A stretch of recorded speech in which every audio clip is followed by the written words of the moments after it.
소아시아 7교회에 보낸 예수님의 편지를 차례대로 살펴보면서 우리의 신앙과 교회의 모습을 말씀에 비추어 봅니다.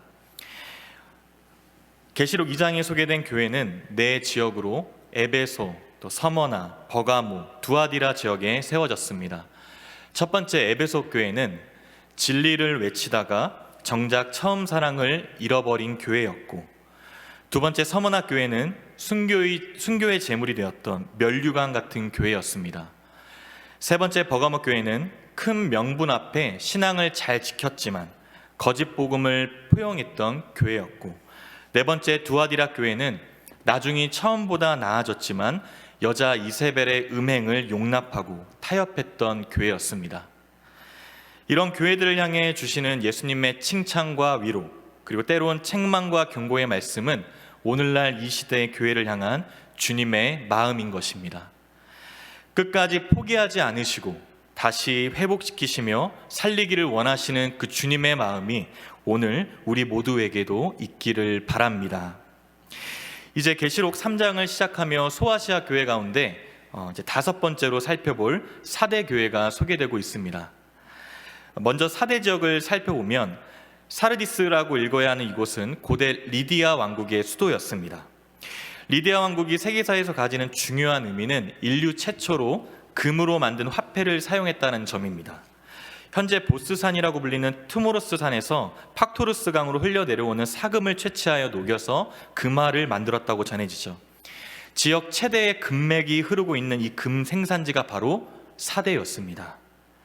그리고 그리스 로마 신화에 등장하는 마이다스의 황금손의 이야기가 여기가 바로 근원지이기도 합니다. 이처럼 소아시아에서 가장 찬란한 역사를 가진 사대는 전설적인 부의 상징이 되었고, 금과 관련한 어떤 제조업, 특히 금화 세공업이 매우 발달하여서 이 지역을 차지하기 위한 여러 강대국들의 전쟁이 빈발했습니다.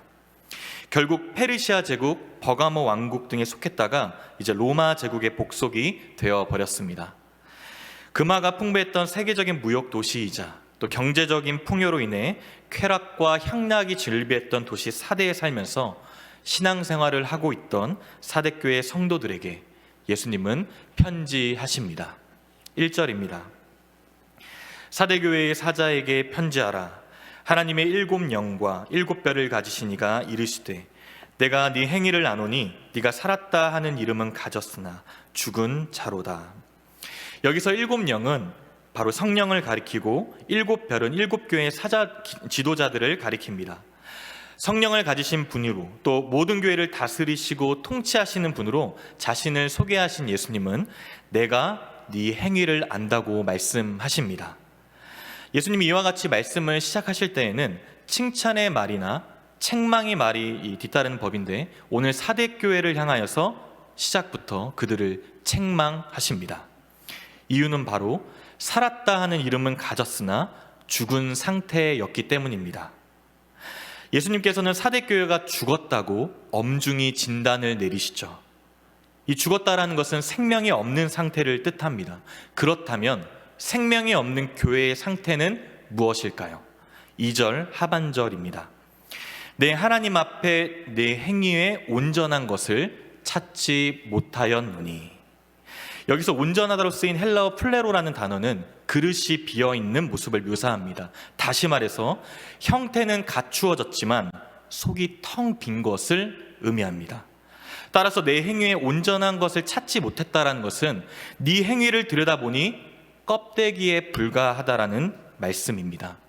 이것이 바로 생명이 없는 사대교회의 상태였습니다.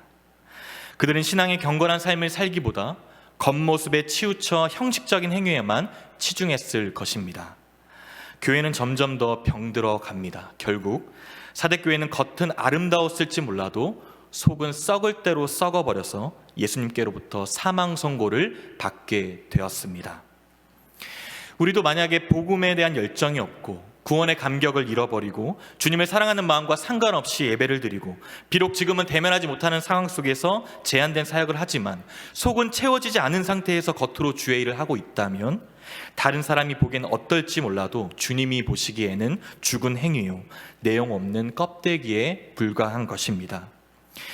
마태복음에서도 예수님은 바리새인들이 아주 엄격히 11조 생활을 하는 것을 보시고 더 중요한 것을 버렸다고 호되게 야단치신 적이 있습니다.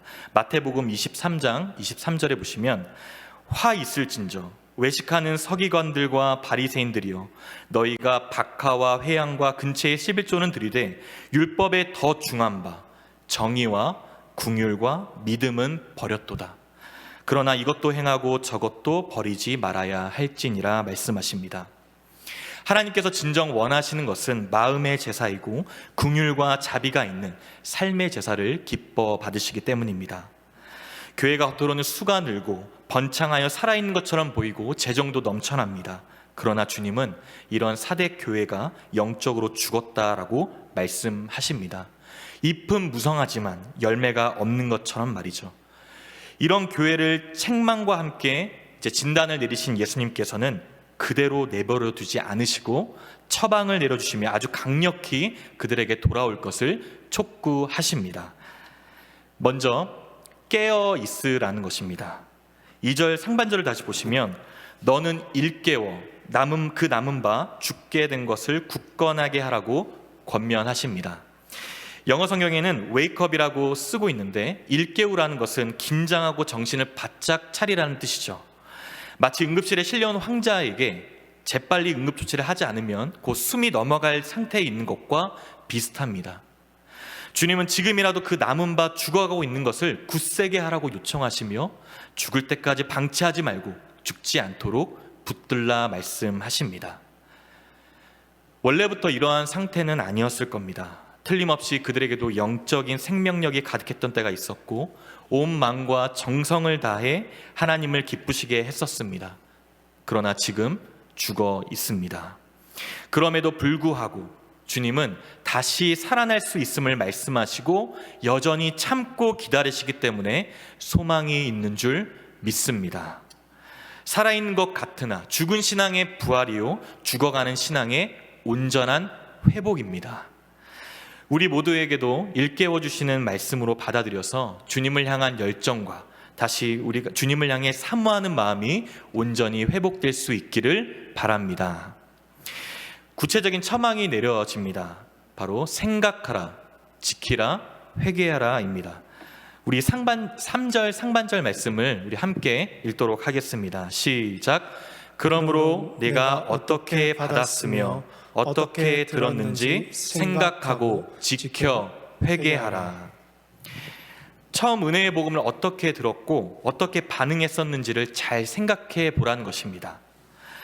여기서 이 생각하라는 말은 기억하라고 해야 더 적절할 것 같아요. 사실 사대는 과거의 찬란한 역사를 가진 도시였지만 수많은 시련의 세월을 거치면서 점차 과거의 영광은 퇴색해 버렸습니다. 페르시아에 의해 점령당한 이후에 그리스를 거쳐 결국 로마에 점령당하면서 독립된 국가 수도로서의 기능을 완전히 상실했고 이러한 과정에서 숱한 전쟁을 치러야만 했습니다. 더욱이 주 17년에는 엄청난 지진과 함께 온 도시가 초토화되고 말았고 가까스로 지원을 받아서 이 도시가 다시 재건된 상태였습니다. 이와 같이 오랜 세월에 걸친 전쟁과 또 자연적 재난으로 이 사대 사람들은 죽음과 생명에 대한 어떤 남다른 관심을 갖게 되었을 것입니다. 이것이 그들의 종교적인 성향과 그 도시가 가지고 있는 바로 역사적인 토양입니다.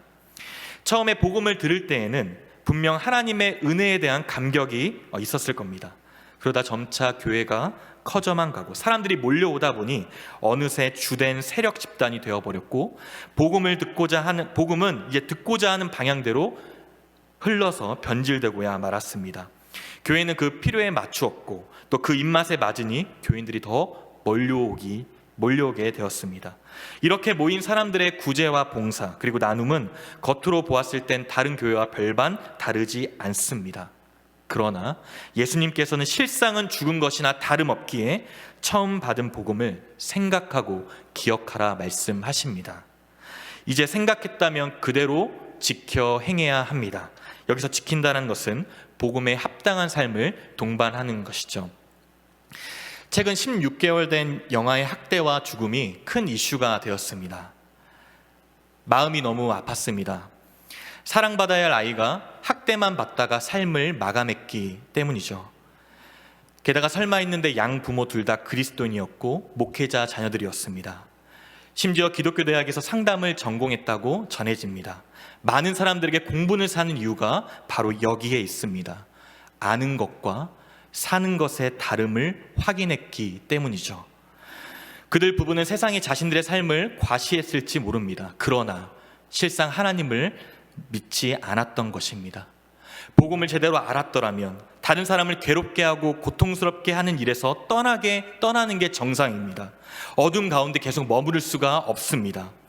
우리도 이들을 정죄하는 데만 머물러서는 안 될 것입니다. 더 나아가 나는 어떠한가, 당장 들키지 않았을 뿐임을 깨닫고 우리의 신앙을 점검해야 될 때입니다. 그렇다면 왜 이런 문제가 발생했을까요? 바로 주님과의 인격적인 만남이 사라졌기 때문입니다. 겉으로 어떠하든지 실제적인 신앙의 현 주소는 하나님을 함부로 대하고 하나님의 이름을 모욕한 것이나 다름이 없습니다. 사람들에게 보이기 위한 가시용 믿음으로 하나님 중심으로 사는 바른 믿음은 아니었던 것이죠. 우리 얼굴에 김이나 어떤 피부 트러블이 생기면 화장으로 감출 수가 있습니다. 그런데 세수를 하면 금방 드러납니다. 마찬가지로 우리 중심의 의로움과 경건함 없이 겉으로 영적인 화장과 치장을 잘했어도 주님과의 친밀하지 못함은 일상에서 전부 드러날 것입니다. 그러므로 예수 그리스도를 실제적으로 알고 복음을 더 깊이 경험하며 지킬 수 있는 우리 모두가 되기를 간절히 바랍니다. 복음을 생각하고 지켰을 때 이제 비로소 회개의 역사가 일어납니다.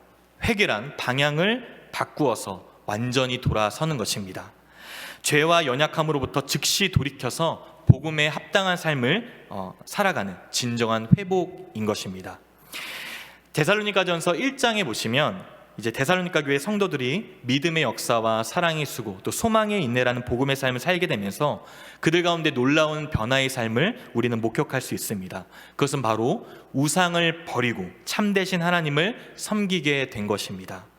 그들은 우상에서 떠났을 뿐만 아니라 복음의 능력으로 자신들의 삶에 어떠한 희생이 따르더라도 살아계신 주님을 결코 부인할 수 없었습니다. 모진 핍박을 받는 중에도 어떠한 고난과 역경 속에서도 산 소망을 붙들며 인내했던 것이죠. 우리 주 예수 그리스도께서 다시 오시는 재림의 소망입니다. 그들의 신앙이 있어 결단하고 변화된 삶이 얼마나 놀라웠던지 그 믿음의 소문이 마게도냐와 아가야뿐 아니라 각처에 두루두루 퍼져갔음을 성경은 기록합니다. 말을 못하는 우상과는 달리 복음 자체이신 예수 그리스도께서는 실제적으로 살아 역사하시며 인격적으로 찾아오셔서 성령의 인도하심을 따라 증인된 삶으로 변화시킨 결과입니다. 그런데 만일 사대교회가 일깨우지도 않고 생각하고 지켜 회개하지 않는다면 예수님은 그들을 심판하시겠다라고 경고하십니다. 3절 하반절 말씀입니다. 만일 일깨지 아니하면 내가 도둑같이 이르리니 어느 때에 내게 이르는지 네가 알지 못하리라. 그리스도의 오심이 밤에 도둑과 같다란 이 말은 갑작스럽고 예상치 못한 방문이라는 겁니다. 도둑은 언제 온다고 미리 통보하지 않죠. 언제 다녀갔는지는 그 물건을 잃어버리고 나서야 알게 됩니다. 앞서 말씀드린 것처럼 사대라는 이 도시는 수많은 시련의 세월을 거치며 숱한 전쟁을 치러야만 했습니다. 원래 이 사대 지역은 높은 언덕에 건설된 도시로서 견고한 요새를 갖춘 성이었어요. 그런데 암벽 위에 세워진 견고한 성이었기 때문에 외적의 침입에도 끄떡없이 버텨낼 수 있었습니다. 그러나 난공불락의 요새에도 약한 부분은 있긴 마련이었고 그와 같은 지형의 이점을 믿고 안일하게 대처하다가 마침내 정복을 당하고야 말았습니다. 예수님의 도둑과 같은 이 방문은 죄의 낙에 깊이 빠져있는 사대 사람들, 사대교회의 성도들에게 결코 환영할 일이 아닐 겁니다. 이러한 주님의 방문은 죽음의 잠을 자고 있던 성도들에 대한 심판의 방문이 될 것입니다. 그리고 주의해야 할 것은 주님께서 예고하시는 불시 방문이 재림만을 의미하지 않는다라는 것입니다. 주님은 역사가 진행되는 동안 심판자로서 세상과 교회를 수시로 방문하시기 때문입니다. 그런데 사대교회 안에 대세를 따라가지 아니하고 세속에 물들지 아니하며 깨어 바르게 충성하는 하나님의 백성들이 남아 있었습니다. 4절입니다. 그러나 사대의 그 옷을 더럽히지 아니한 자 몇 명이 내게 있어 흰 옷을 입고 나와 함께 다니리니 그들은 합당한 자인 영고라. 예수님은 사대의 그 옷을 더럽히지 아니한 자 몇 명이 있다라고 말씀하십니다. 그들은 대부분의 사람들이 세상 쾌락에 깊이 빠져 안일하게 살면서 껍데기 같은 종교 생활을 하고 있음에도 불구하고 하나님 앞에 행위가 온전하고 신실했던 성도들이었습니다. 이들을 더럽히지 아니한 옷을 입었다라고 표현하시는데, 이것은 예수 그리스도의 의에 근거하여 믿음으로 입게 된 바로 칭의의 옷입니다. 은혜로 구원받은 사실을 굳게 붙잡고 있었으며 신앙을 잘 지켜서 어떠한 사상이나 대세를 따라가지 아니하는 자들입니다. 그들은 다수를 따라가지 않는 고통을 감수해야만 했고, 신앙을 지키기 위해서 당장 내 눈앞에 손해보는 것도 마다하지 않습니다. 이와 같은 성도를 향해 무엇이라고 예수님이 말씀하시나요? 주님은 그들과 더불어서 흰옷을 입고 다닐 것이며 합당한 자인 영고라 하십니다. 신약에서 흰색은 거룩과 청결함 그리고 완전함을 의미하죠. 그들은 은혜로 입은 칭의의 옷을 더럽히지 아니하기 위해 세상 속에서 치열한 영적 싸움을 하는 자들입니다. 그들의 선한 싸움은 결코 헛되지 않습니다. 주님께서 그들에게 영광의 옷을 입혀 주시기 때문이죠. 이어서 5절에 보시면 예수님은 사대교회 전체를 향하여 격려와 위로의 말씀을 주고 계십니다. 이기는 자는 이와 같이 흰옷을 입을 것이요 내가 그 이름을 생명책에서 결코 지우지 아니하고 그 이름을 내 아버지 앞과 그의 천사들 앞에서 시인하리라 말씀하십니다.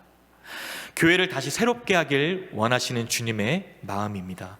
예수님은 믿음의 역사와 복음의 진리를 굳게 지키기 위해서 몸부림치며 그 길을 묵묵히 걸어가는 성도들에게 승리와 기쁨의 상징인 이 흰옷을 입혀줄 것이며 그들의 이름을 생명책에서 지우지 않겠다라고 약속해 주십니다.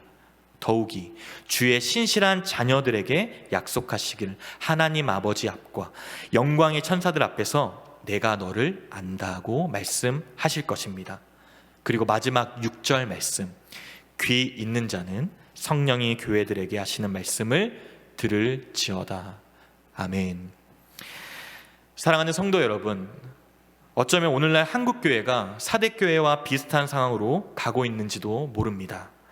과연 하나님을 찾고 열망한 우리의 동기가 사대교회 사람들의 동기와 어떻게 다른지를 돌아보아야 합니다. 세상 속에 존재하며 세상을 섬겨야 하는 공교례소의 사명, 공적 사명을 잃어버리고 세상에 무관심한 폐쇄적인 공동체가 되어버렸다면 그 속내를 살펴보아야 할 것입니다. 엄중한 코로나 사태 가운데 대면하여 대규모로 선교 모임을 하고 있다면 그러한 열정 가운데 숨어있는 신앙적인 위험성이 보입니다. 종교 중독이라는 말이 있습니다. 다양한 종교 활동에 강박적으로 집착하는 현상을 말합니다. 교회도 마찬가지죠. 하나님과의 관계에 몰두하는 것이 아니라 개인의 삶을 통제하는 종교에 파괴적으로 위험스러울 정도로 몰두하는 것입니다. 강박적 집착이라는 측면에서 자신의 기분을 향상시키기 위해 이 종교적 행위를 되풀이하는 것으로 정의 내릴 수 있습니다. 한마디로 신앙적인 활동의 의도가 하나님으로부터 벗어나 감정적으로 사람이나 프로그램에 끌려다니는 것을 의미합니다. 예수님 시대에서도 가장 번창했던 사업이 바로 종교 사업으로 가장 극악했던 시대였고 종교만은 해가 지지 않았습니다. 사람들의 죄가 깊어가면 깊어갈수록 거기에 대한 보상 심리로 종교에 더 몰두하고 열망하기 때문이죠. 오늘 주님은 겉모습은 교회요 신앙적인 성도의 모습을 가졌지만 속은 텅 비어버린 사대교회를 향하여서 일깨워서 죽게 된 발을 굳게 붙잡으라 말씀하십니다. 그리고 과거에 경험했던 처음 사랑, 처음 은혜에 대한 그 복음을 기억하고 지켜 회개할 것을 권면하십니다. 그 옷을 더럽히지 아니한 자들, 그들이 아무리 소수일지라도 예수님은 그들로 인하여 사대교회를 결코 저버리지 않을 것입니다. 절대 포기하지 않으십니다. 죽어 있을지라도 진정으로 회개하고 돌아온다면 흰옷을 입게 하실 것이고 생명책의 이름을 지우지 않겠다라고 약속하십니다. 하나님 앞에 정결함으로 온전함으로 회복하고 참된 교회의 모습으로 새롭게 변화되는 은혜가 있기를 바랍니다. 코로나로 인해 모든 사역이 멈춘 것처럼 보일지라도 하나님의 나라는 지금도 여전히 확장됨을 믿습니다. 복음이 증거되고 있음을 믿습니다. 하나님의 역사는 결코 멈추지 않음을 믿으시길 바랍니다. 하나님의 전능하신 손 안에 우리의 삶과 모든 사역이 철저히 붙잡혀서 주의 뜻대로 이루어갈 수 있기를 주님의 이름으로 축복합니다. 이 시간 함께 찬양하고 기도했으면 좋겠습니다. 말씀을 준비하면서 이 찬양의 고백이 제 마음 가운데 많은 울림으로 다가왔습니다. 우리의 삶이 정말 행복한 이유가 어디에 있는지, 정말 이 가사의 고백이 우리의 삶의 고백이 되었으면 좋겠습니다.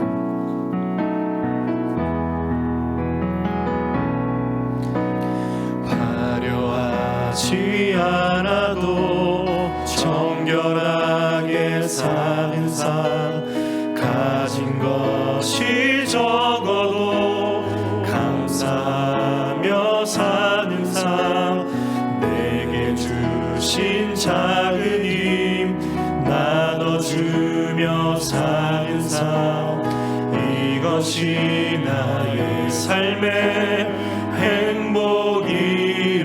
한 번 더 화려하지 않아도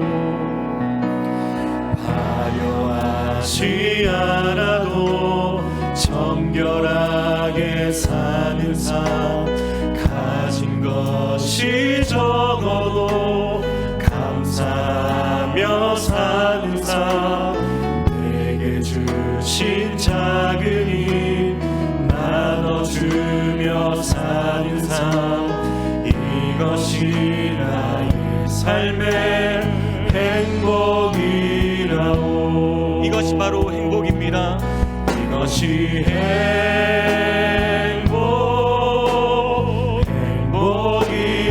행복이라오. 세상에 알 수 없는 하나님 선물, 이것이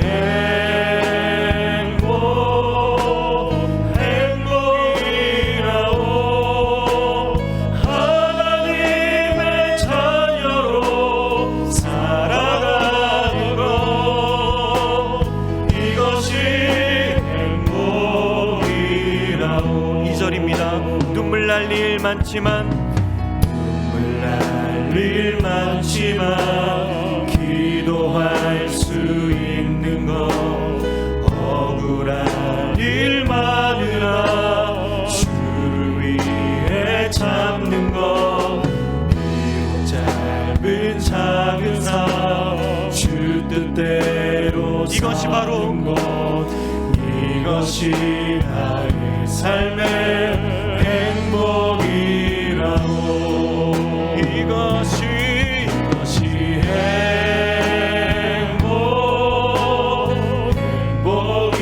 행복이라오. 세상이 알 수 없는 하나님 선물, 이것이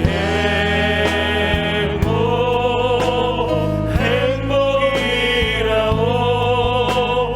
하나님의 자녀로 살아가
함께 찬양했던 것처럼 이 가사의 고백이 우리의 삶에 진실된 고백이 되기를 원합니다. 하나님, 우리가 주신 말씀 위해 기도할 때 먼저 기도하고 원하는 것은 생명 없는 껍데기 신앙을 벗어나서 주님을 향한 온전한 열정과 또 주님을 향한 사모하는 마음을 주님 회복시켜 주시옵소서. 복음을 어떻게 받았고 또 어떻게 들었는지를 생각하여서 지켜 회개할 수 있는 은혜를 허락하여 달라고 기도했으면 좋겠습니다. 또한 우리가 옷을 더럽히지 아니한 자들처럼 또 이기는 자처럼 복음에 합당한 삶을 살게 하여 주시고 영광의 흰옷을 입게 되는 은혜를 허락하여 달라고 주님을 향한 마음을 회복시켜 주시고 생각하고 지켜 복음을 지킬 수 있도록 회개할 수 있는 은혜를 허락하여 주십시오. 영광의 흰옷을 입혀 주시도록 우리 함께 합심하여 이 시간 기도하도록 하겠습니다. 하나님 아버지의 은혜를 감사합니다.